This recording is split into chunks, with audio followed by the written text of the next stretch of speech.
If you're trying to figure out how to do lead assignment in HubSpot, you are in the right place. There are several methods to do so, and each one of them fits a different situation. So in this video, I will walk through all of them, explain how each one works, and actually help you choose the one that fits your team and needs. But before we go into those different methods, there is one thing we need to clarify because it will change how you think about lead assignment. More than just assigning a lead to a specific sales to tell him, oh, you need to take care of him. Fundamentally, in terms of data, a lead assignment is an association between a record, a contact, lead, company, deal, and a user. So between a person and a piece of data. You typically do this through the native HubSpot owner property, but that's actually just one user type property out of many. You can actually create your own user properties that will play the exact same role as the native HubSpot owner one. We'll come back to this later when I will talk about one of the strategy, which is the multi-ownership. But for now, let's start with the first strategy, the simplest, the manual assignment. So this one is the most straightforward, is 100% manual, it doesn't require any automation, and you can do it directly within your record listing. You have a property named contact owner. For contacts, you will have company owner or deal owner for the different objects. You just need to click and choose the person you want to be owner of this record. You can do it one by one, you can do it by bulk edits with the assign button here, and you can choose the owner you want. But you can also do it directly within the record page by changing the contact owner value. So this strategy is perfect when you have a low lead volume, a small team, and you can afford to dispatch manually all the leads you will have in your CRM. So if you have the starter plan of HubSpot with no automation and you still have a manageable lead generation, it might be the easiest way to deal with it without risking to overcomplicating your HubSpot portal. But the second strategy I want to talk about is the automated lead assignment based on segmentation. And to do so, we need to do a workflow. So here is an example of a lead assignment workflow that will work with the if-then branch of HubSpot workflows. So you can think about anything. In this example, we choose country A or country B. We can see that every time a record is created, a contact is created, we check if it's from one country or for another one, and we will give a different owner based on the country. So for instance, if the country is France, it will go to sales 1, and if the country is United Kingdom, it go to sales 2. That's a basic example, but you can think about way more complex event condition. You can think about the original source of the lead. You can think about the size of the company. You can think about a lot of different aspects, but that's how it works. You will simply create your segmentation criteria and then assign the sales you want. It could be useful because some countries speak different language. Some sources will trigger different services that one of your sales will be more comfortable to talk about. The choice is yours, but it's a simple workflow that will automate all the lead assignments you have based on this segmentation. The first strategy is a bit similar, but instead of automating the fact that based on different criteria, a sales will receive a lead and not another one, we will use the automation to, inside of your sales teams, randomly assign to specific users. For that, we will use what we call the round robin, and I think is only available for subscription that include Sales Pro or Sales Enterprise. But how it works is really easy. You can use this workflow action named rotate record to owner. To find it, you can just go to CRM here and find it here. And how it works, you will be able to say, if a record go to this specific action, I want it to be assigned randomly to all my users that belong to the sales team B. You can mix the different teams, of course, and it will evenly distribute the contacts inside of the team. So for instance, if you have two sales in the sales team A, the first contact will go to sales 1 and the second contact will go to sales 2, etc., etc.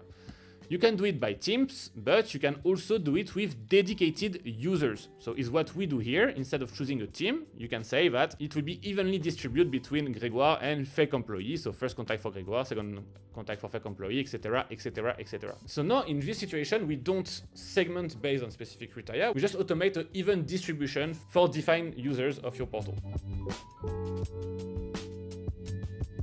Our fourth strategy now is when you do strategies like ABM and you will have a lot of different contact or lead from the same company and you have one sales that is the owner of a specific company. You just need to toggle one small setting to make sure that all the new contacts that belong to this specific company are assigned to the sales that is actually the company owner of this company. You just need to go to settings, objects, and if you want to assign contacts based on a company, you go to the object contact and you will need to click here, assign company owner to the contact by default. So any contact added to a company will have the same company owner. If a contact's owner is changed, this won't change the company owner unless the company's owner is blank. So by ticking this case, you make sure that if you have another contact from the same company, it will be automatically assigned to the same sales that maintain relevance in the different approach you will have with this company.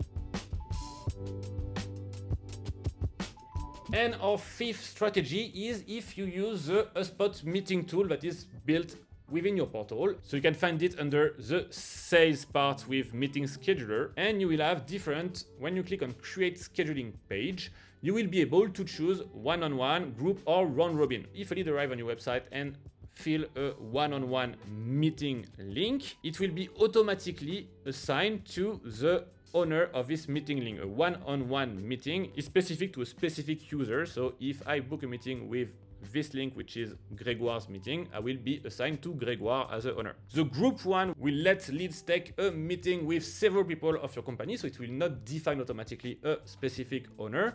But the round robin, basically you will have on your website, like talk to a sales, for instance, and you will have a lot of different availabilities. And once a lead take a meeting with this specific link, it will be automatically distributed to one of your users that belong to this round robin meeting link. And after it's been matched with a specific user, this user will have the ownership of this specific contact. Like the round robin settings on the workflow, the round robin meetings are exclusive to Sales Pro and Sales Enterprise subscription, I think.